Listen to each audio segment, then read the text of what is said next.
Hey, what's up, everybody? So I have been playing a lot of Elden Ring on stream for the past few weeks since it was released, and I thought it was about time. I've been saying on stream, sorry, for like the whole time. Oh, I'm gonna do a full playthrough. I'm gonna take it slowly, and never did. So I feel like I wanted to start out with a brand new YouTube channel. And we'll do like a really slow run of the game, try and get everything completed. I'm gonna go with a class that I'm fairly used to, and that's the Wretch. So you start out level 1, all starts at 10, and the only thing you start out with is a club, and whatever you choose as your starting item.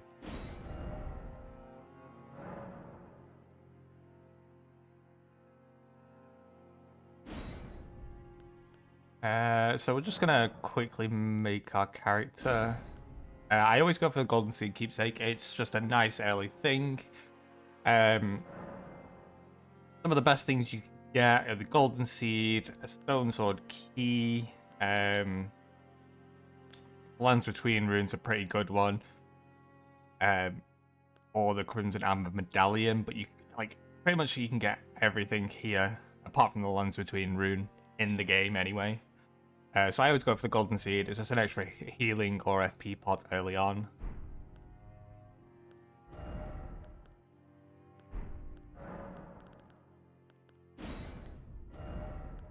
For those of you that have watched the stream, you'll notice that the guy is going to look pretty much the same.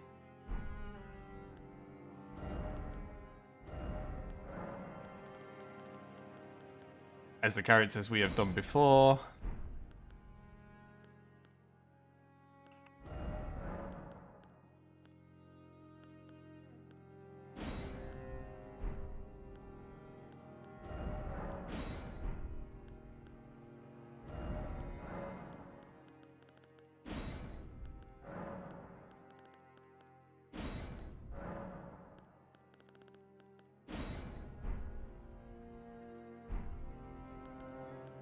And that is us.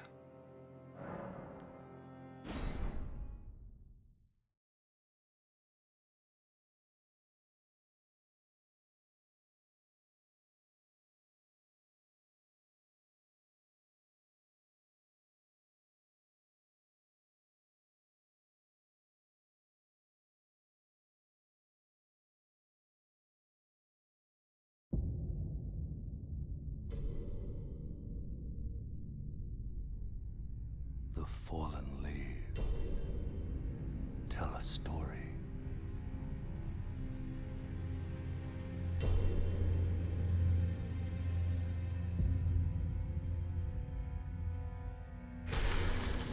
The great Elden Ring was shattered. In our home, across the fog, the lands between.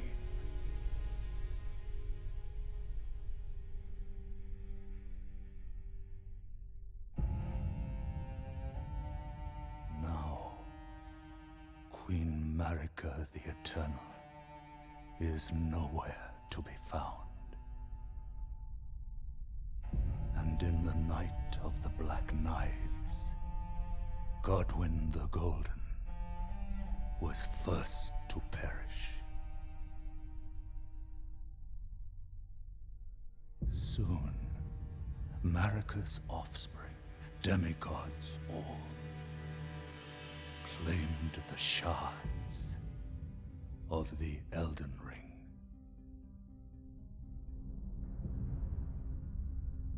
The mad taint of their newfound strength triggered the shattering.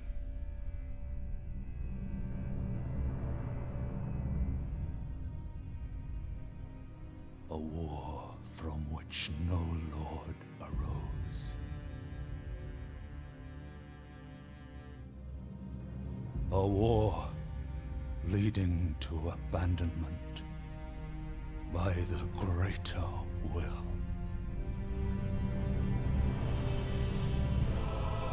Oh. Rise now, ye tarnished, ye dead who yet live. The call of long-lost grace speaks to us all.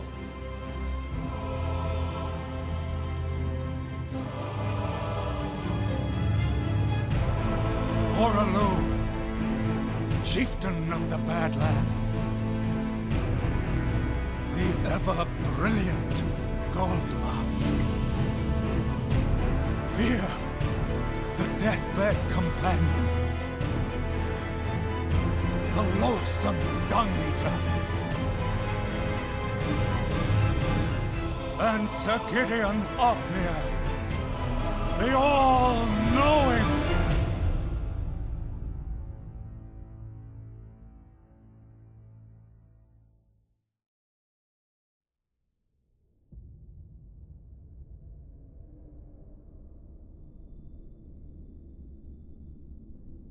And one other, whom grace would again bless.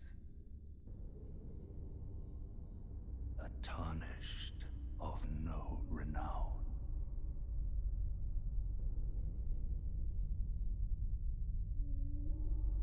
Cross the fog to the lands between.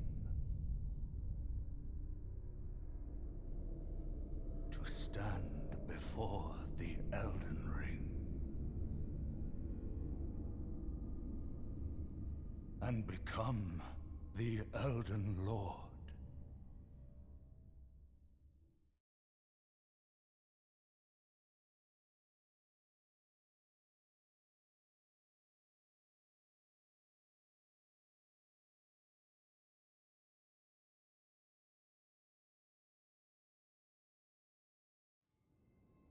So I always feel like FromSoft cutscenes, the start of the game, always like really epic.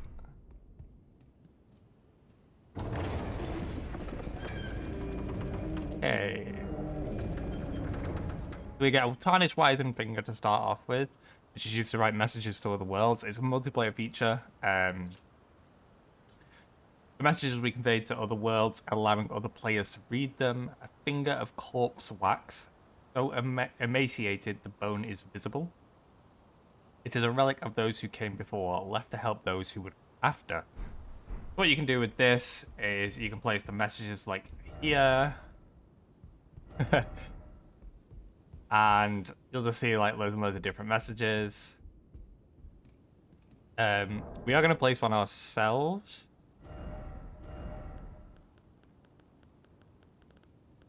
Which is time for...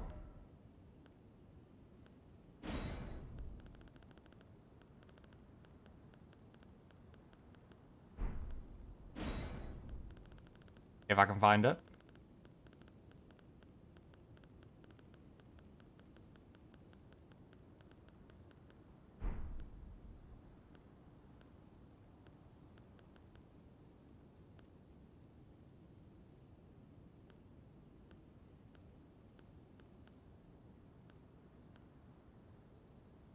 Huh.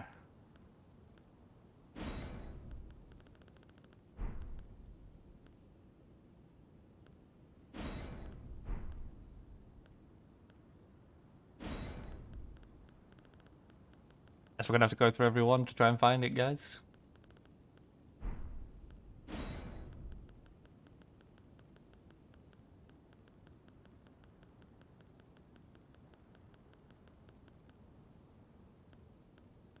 There it is.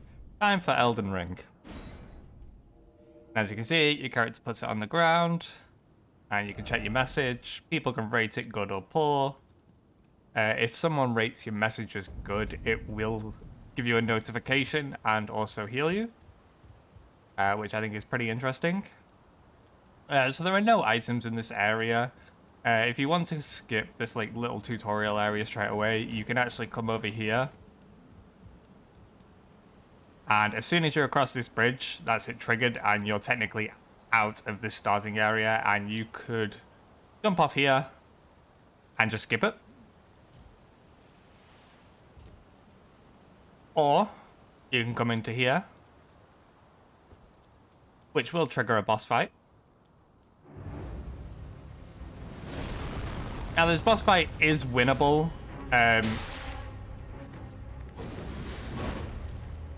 But you like, it's built that you are meant to die.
Don't worry, Torrent. Fortune is on his side. We found him here, after all.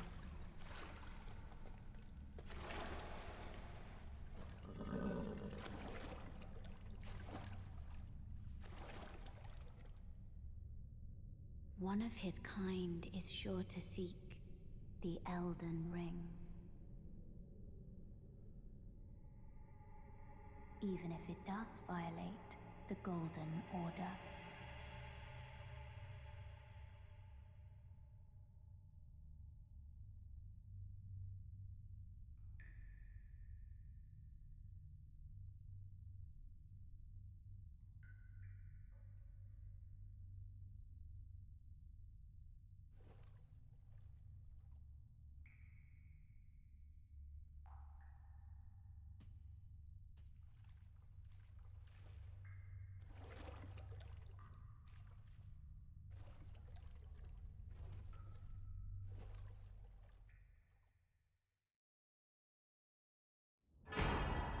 Okay, and now we are officially in the lands between.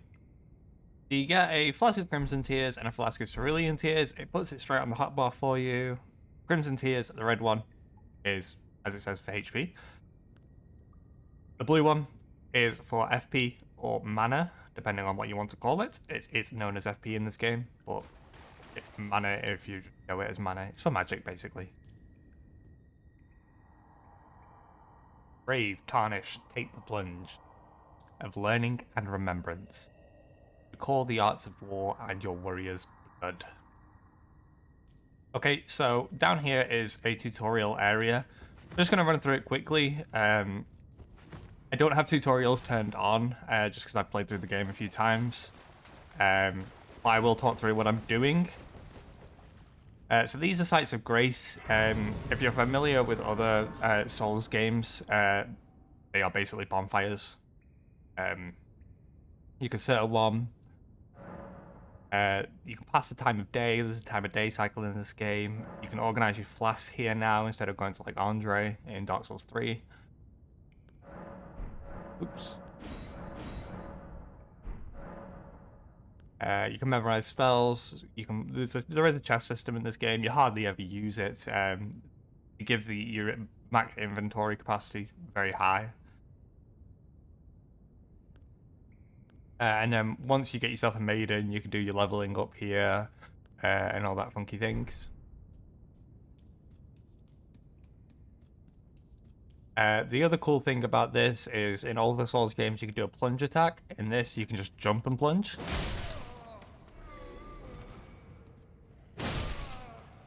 Very, very effective. And it builds up stagger for bosses quite quickly.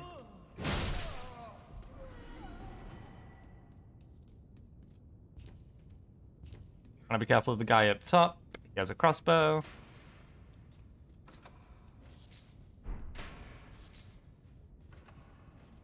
And if you're someone like me, you tend to find yourself just going around the world collecting materials. So weapon arts in this game are known as Ashes of War.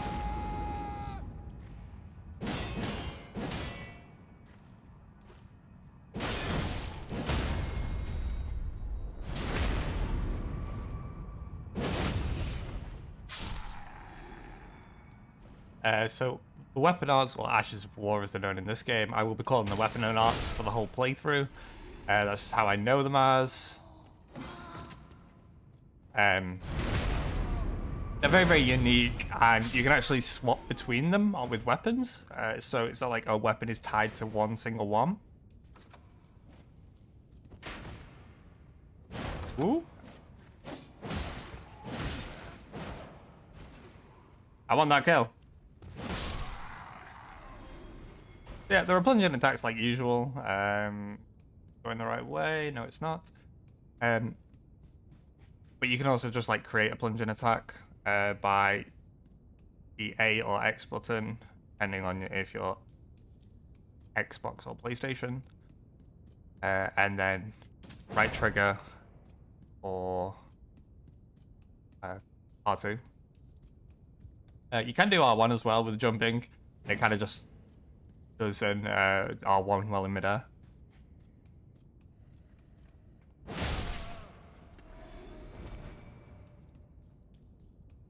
There are also stealth mechanics. If you hold down R3, sorry, L3, allows you to sneak around. If enemies don't notice you, you deal more damage, like you would in Sekiro.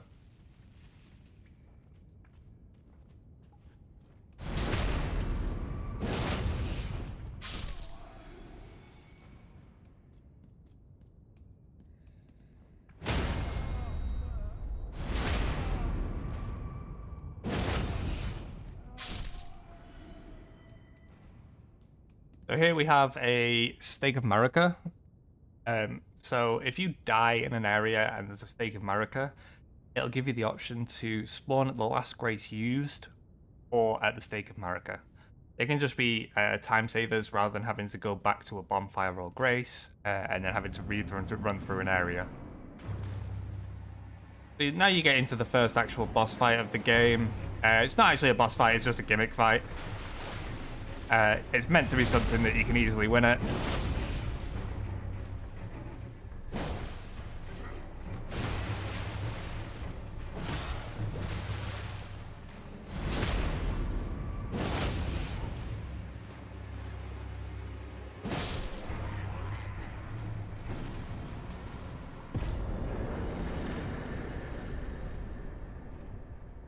And to reward you for your hard work doing the tutorial, you get the strength emote.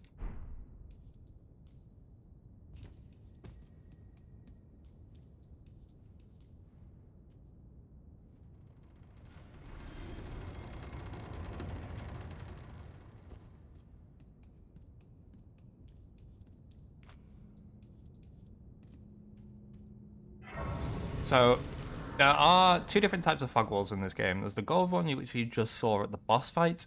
Gold ones indicate bosses. And then you have regular fog walls, as you can see here, like from the original games. These are for indicating currently inaccessible areas. For these, you need a stone sword key. So if you started off with stone sword keys, you could actually access this area from the get-go. They sometimes lead to items, sometimes lead to dungeons like this.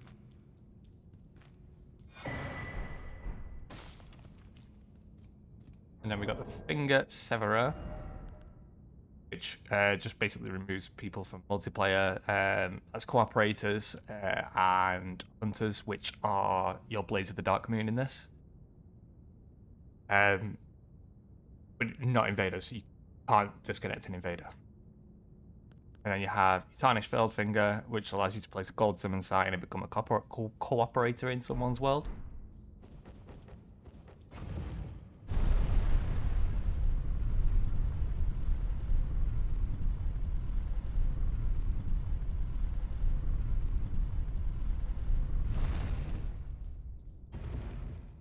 And then we want to leave just one more message before we leave. And it is, For all new players, good luck.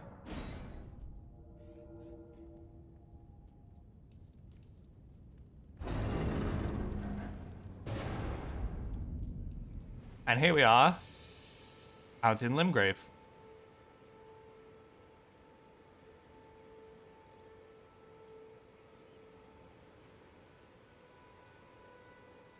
The game itself is absolutely gorgeous. Like, I can't fault it. They've done so well with this. And giving them the extra 2 years to create a game like this has been really well paid. So as you can see, we still can't level up, even though we've done the tutorial area. Oh yes, tarnished, are we? Come to the lands between for the Elden Ring? Hmm? Of course you have. No shame in it. Unfortunately for you, however, you are maidenless. Without guidance, without the strength of runes, and without an invitation to the round table hold, you are fated, it seems, to die in obscurity. Luckily for you, however, there is one shining ray of hope for even the maidenless. Me, Vare. Take care to listen. Are you familiar with grace? The golden light that gives life to you, tarnished. You may also behold its golden rays, pointing in a particular direction at times. That is the guidance of grace, a path that a tarnished must travel. Indeed. Grace's guidance holds the answers. It will lead you, tarnished, to the path you are meant to follow, even if it leads you to your grave. As you can see, during that conversation, we got notifications saying message was appraised. If we go to messages, hit RB or R1, as you can see, my good luck now has a good rating of 1. So in combat, if I got that, or if I was weak on HP, I would get healed for that. We get a small golden effigy here, which is another multiplayer item. It sends a cooperative summon sign to several nearby summoning pools. I think this is a very unique and funky thing that they've done. So you get these little summoning pools here that you can activate.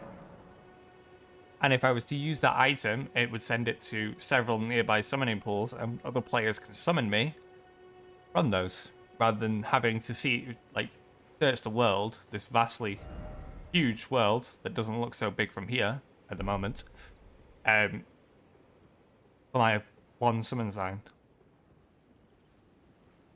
So there's this guy here, he's called the Tree Sentinel. We're not going to fight him just yet.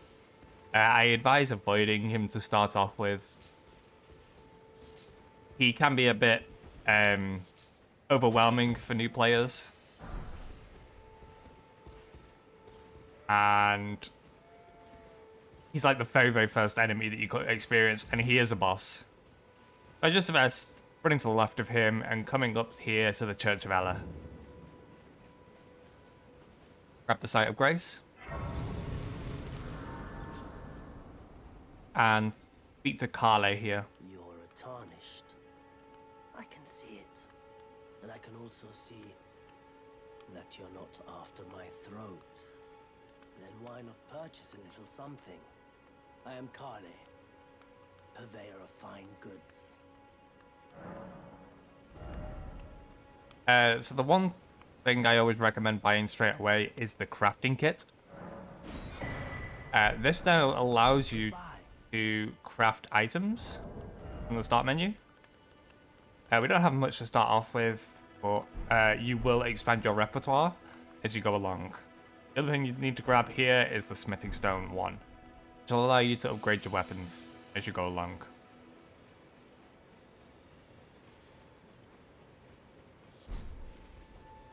You are just going to see me running around, grabbing certain items here and there, just for crafting.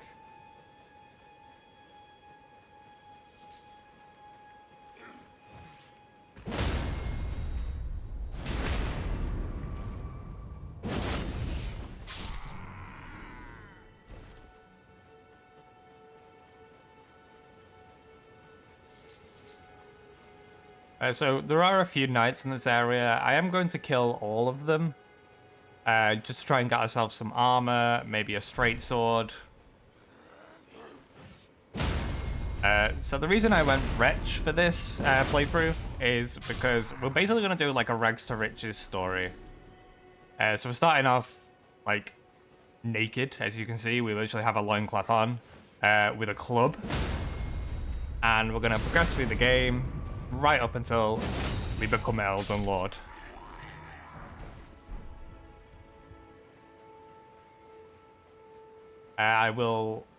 This character is going to dabble in some magic.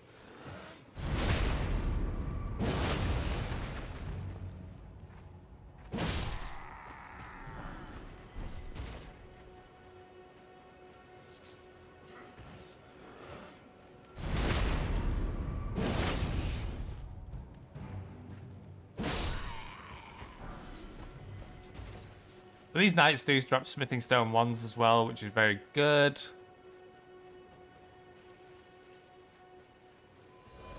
And then you get to our first encampment. So don't run headfirst into this encampment. Always just run to the right here, and you'll want to grab this Site of Grace.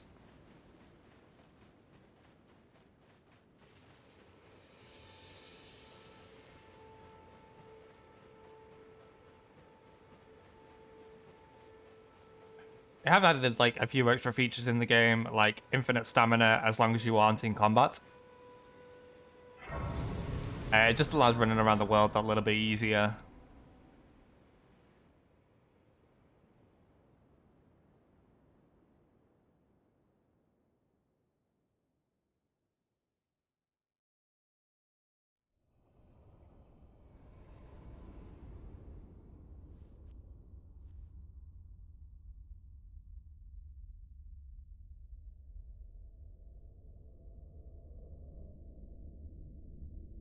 Greetings, traveler from beyond the fog.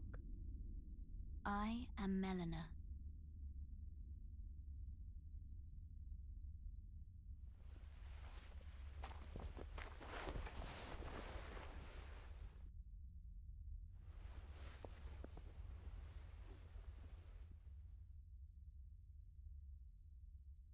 I offer you an accord.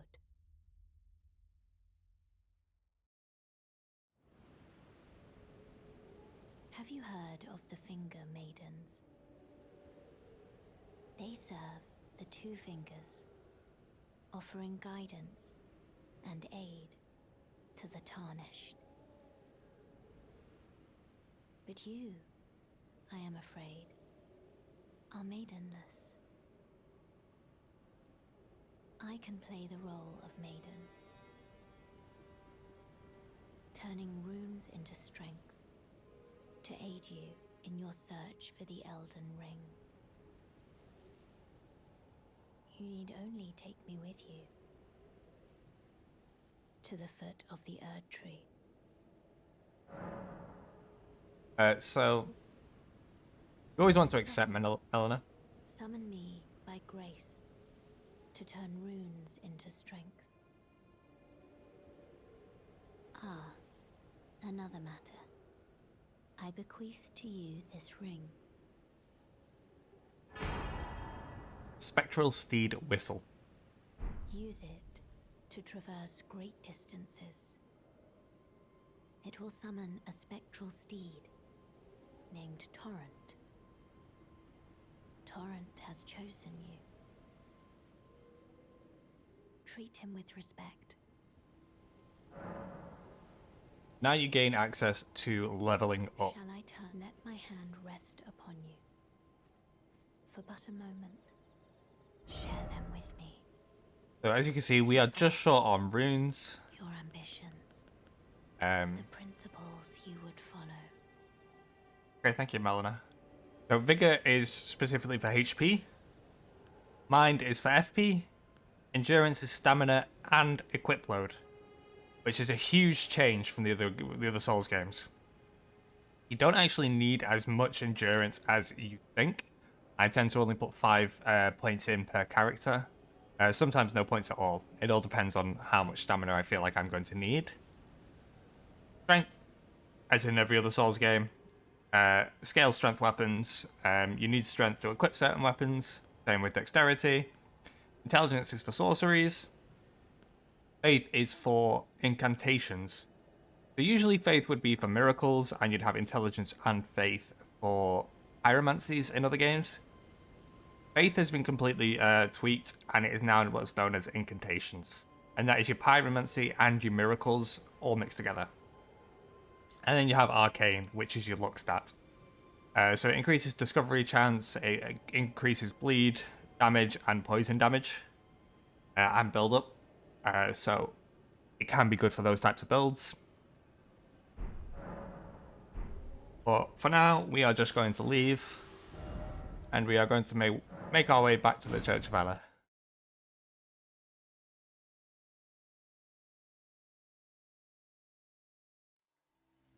This way, Tarnished. May I have a word? A pleasure to meet thee, Tarnished. I am the witch Renna. I'd heard tell of a Tarnished hurtling about atop a spectral steed, and upon looking into the matter, the talk I surmise is of thee.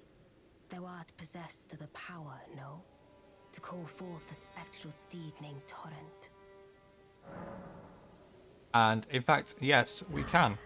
As I had hoped, I was entrusted this for thee by Torrent's former master.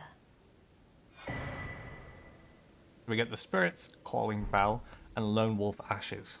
'Tis a bell for calling forth spirits. Summon them with it.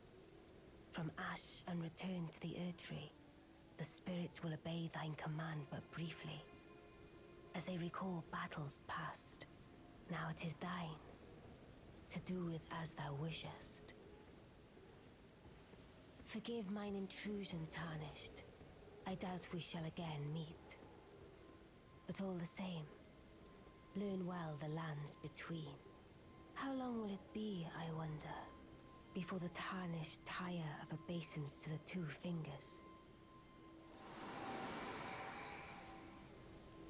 So there we have Renna, who will play a big part in our story arc. And we are just going to run over back to that encampment now.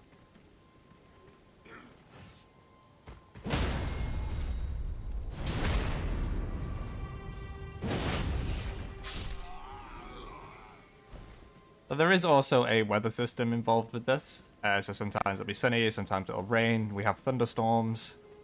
Sometimes the fog gets super thick, which I think is very, very fun and unique. And can bring, like, extra challenges. Like, yes, you can get struck by lightning.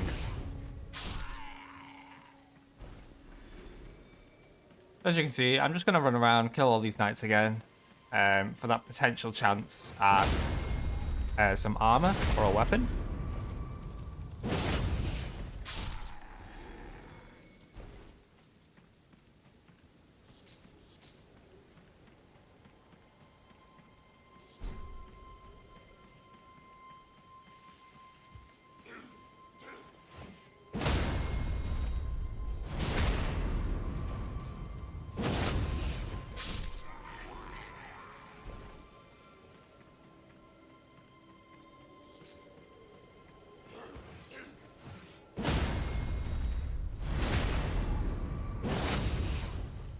So he dropped an item.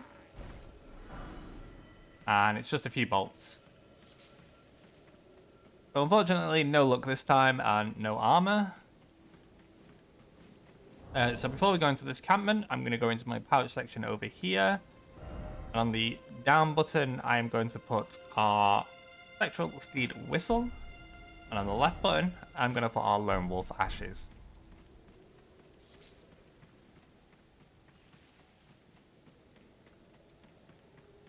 So now we're going to have a little bit of stealth action come into play.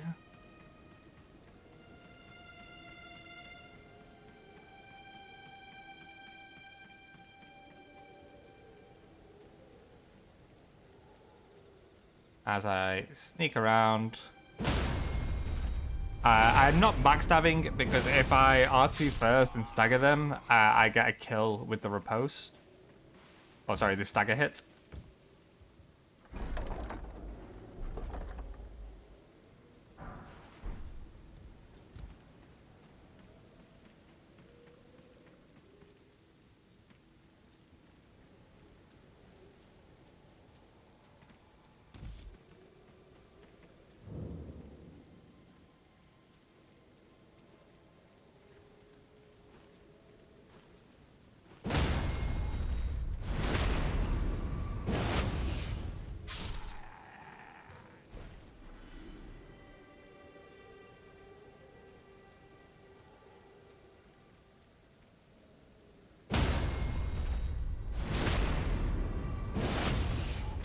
Yeah, just gonna clear the camp one enemy at a time. It's for extra runes, and we do get some loot from here.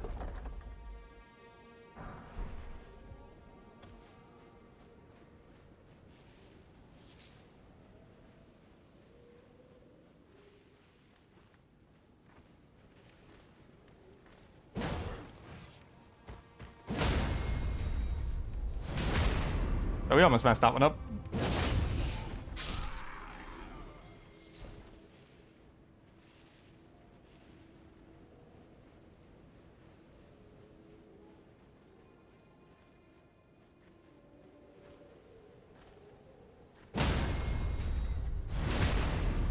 You always want to kill the guys with the trumpets before they can use the trumpet.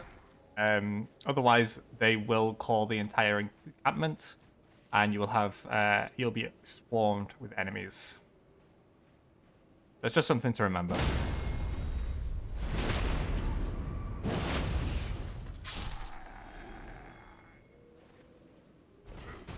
A little bit of a game stutter there. That happens on PC sometimes.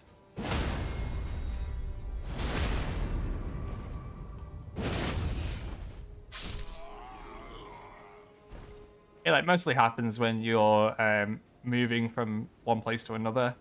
Like I'm moving from one section of the game to a different one, and it's just loading and reloading enemies.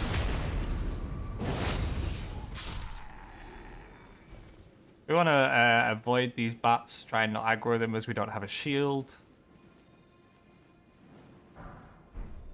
As I say that, we get a Lord Swan shield. Now that is a great shield, which we will not be using this run.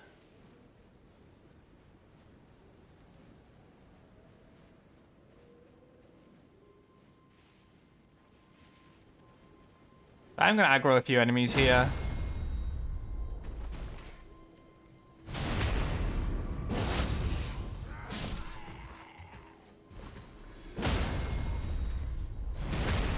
But it's okay. As long as you get a decent dodge in this, you will iframe it.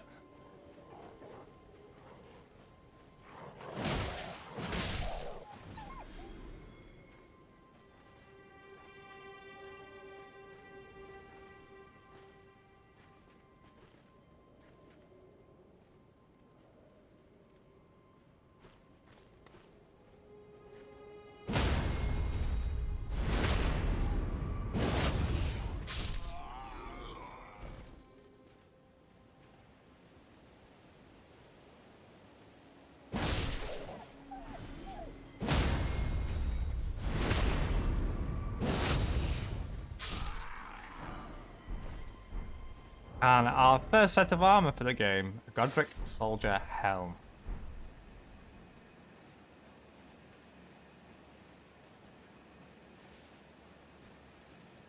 We now have one more enemy in the camp. So on the left-hand side of the screen, you can see like a gate with a lot of text written on it, looking like the door to Moria, Lord of the Rings.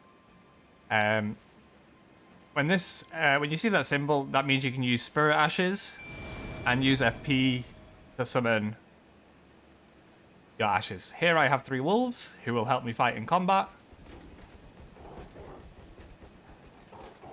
And they will literally go to town for me.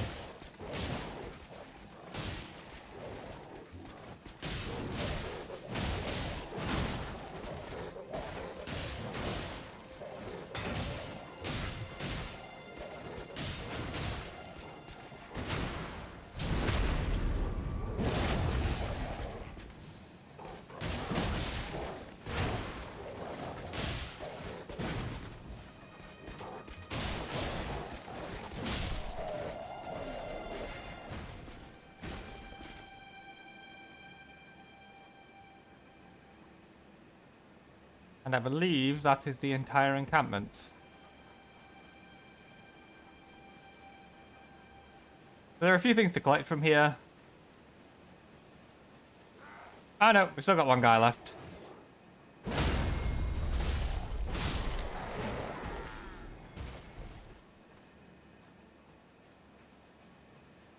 First is to come here. This is the majority of where you'll find these items, and these are map fragments. So this now unlocks the map, and you can see pretty much where everything is.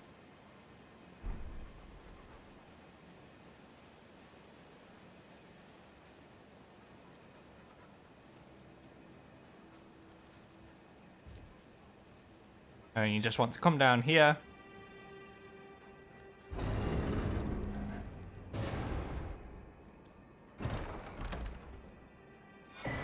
And grab the Ash of War out of the chest. So you need different kind of whetstone knives to grant affinities to your weapon, which could change the scaling of it. It could make it deal fire damage or holy damage, lightning damage. And you just find those as you explore the world.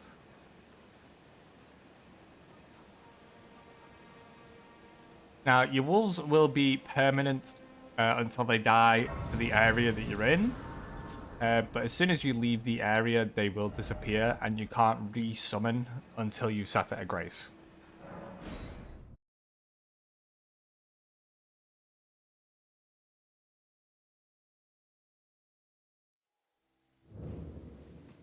So just while we're here, we are going to do a bit of leveling up. Which, to start off with, I am going to put 1 point into strength. And I'm going to put 2 points into dexterity.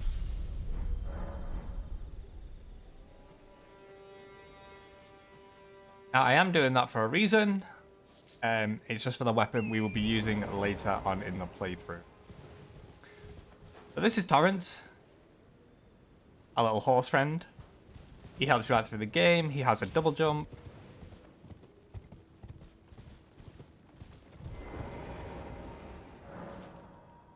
Guide and gatekeeper for those returning. So they will point the way to dungeons throughout the game. So we're going to go follow that and do our first side dungeon of the playthrough.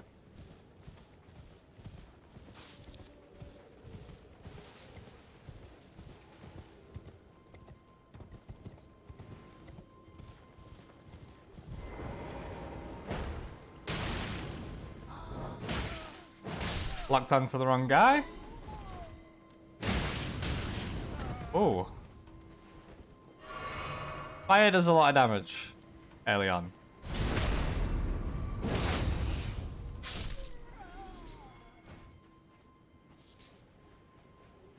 There's only the torch guys here that are hostile towards you. But we are going to take them all out.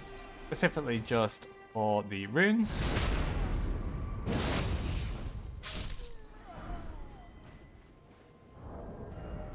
As we get our second piece of armor for the game. Getting there slowly, guys. I'm looking a bit ragged, but...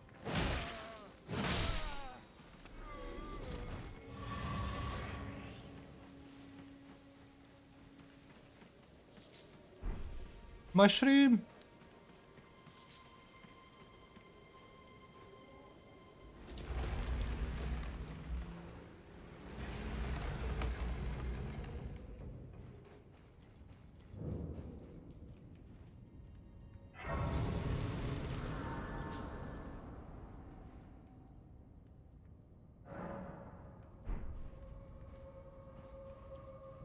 We are just going to do this dungeon section by section. It's not a very large dungeon.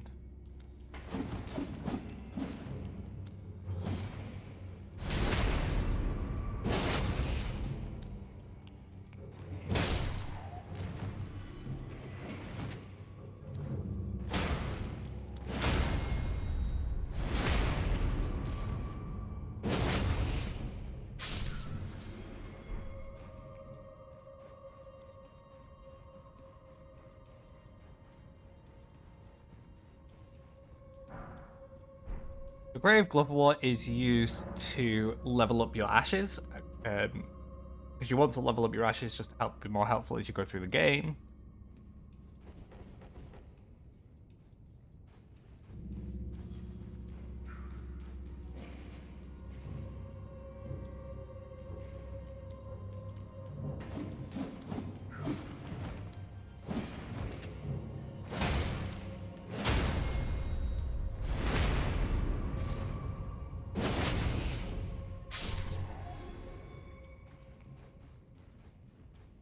And he doesn't always drop down. I will show you what to do if he doesn't drop down and you don't have a ranged weapon.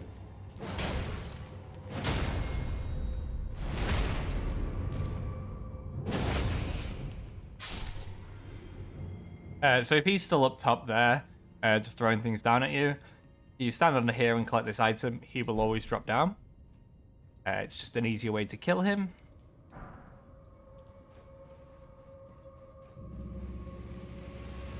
So there's an enemy here that you want to keep an eye out for. Just want to try and jump hit him. And be careful of this fire trap.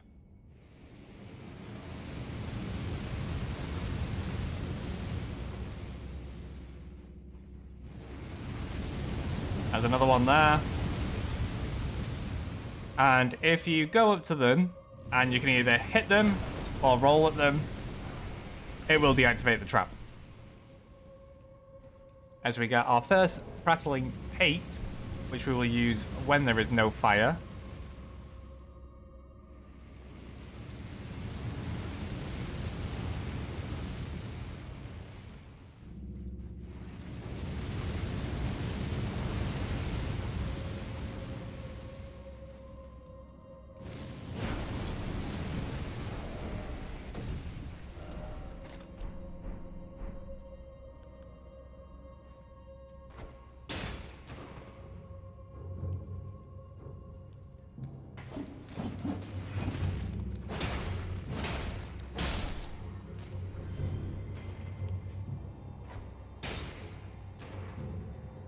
And there are 5 enemies here, so you just want to take them on one at a time.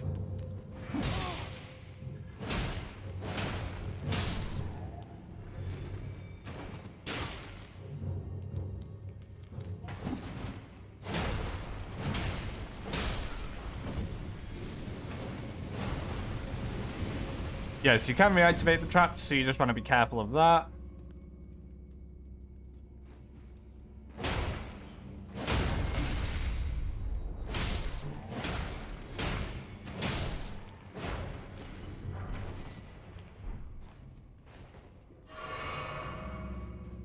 And now we will use our prattling pate hello. So it's basically just another unique way of interacting in multiplayer. Because you do have your emotes, your gestures. Hey!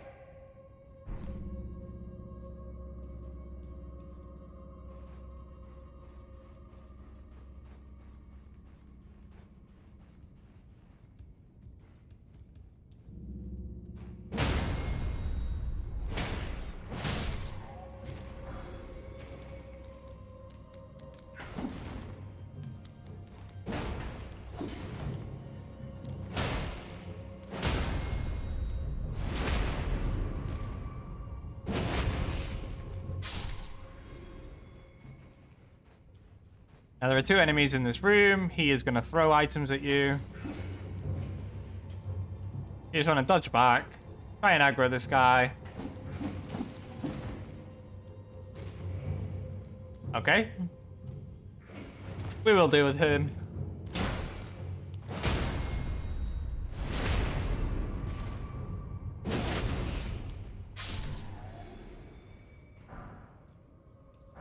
And we get Wandering Noble Ashes, which summons 5 Wandering Nobles. You might think, ooh, 5, that's great. They're not very strong, and tend to cause a lot, tend to die really quickly. So, I don't tend to use them. They are there if you like using them, or if you just want summons to help that a little bit, take aggro off of you. So somewhere a heavy door has opened.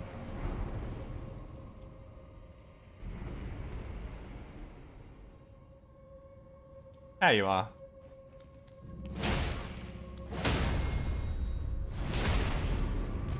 I don't think you're running away from me.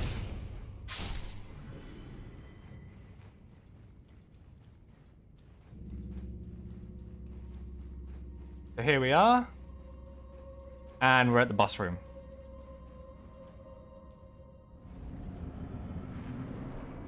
I could summon for this fight. I am not going to.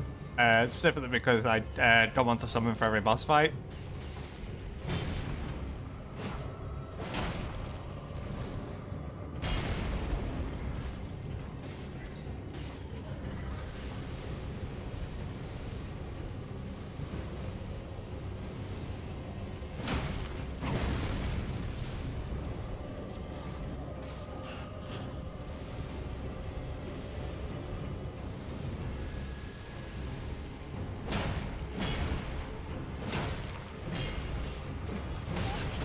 Oh, nice hit.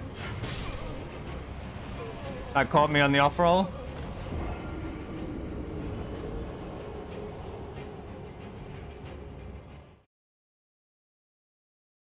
Got a little bit too greedy there, got myself caught in the off roll.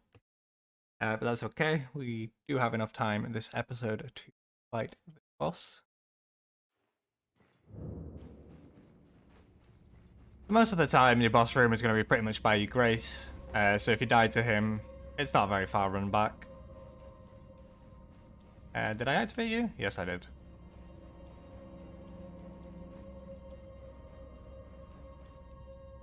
Now, I'm not going to be showcasing many messages. There are some quite vulgar ones that we want to try and avoid showing.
Need to remember to double dodge roll there.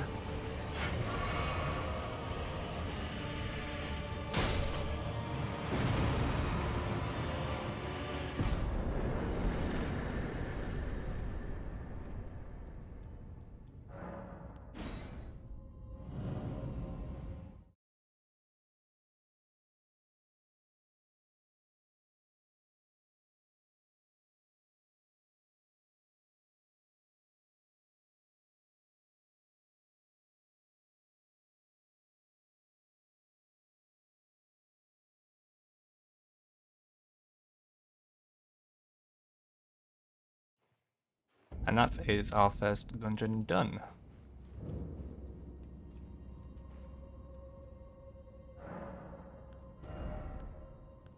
So we're now going to throw a load more points into Dex.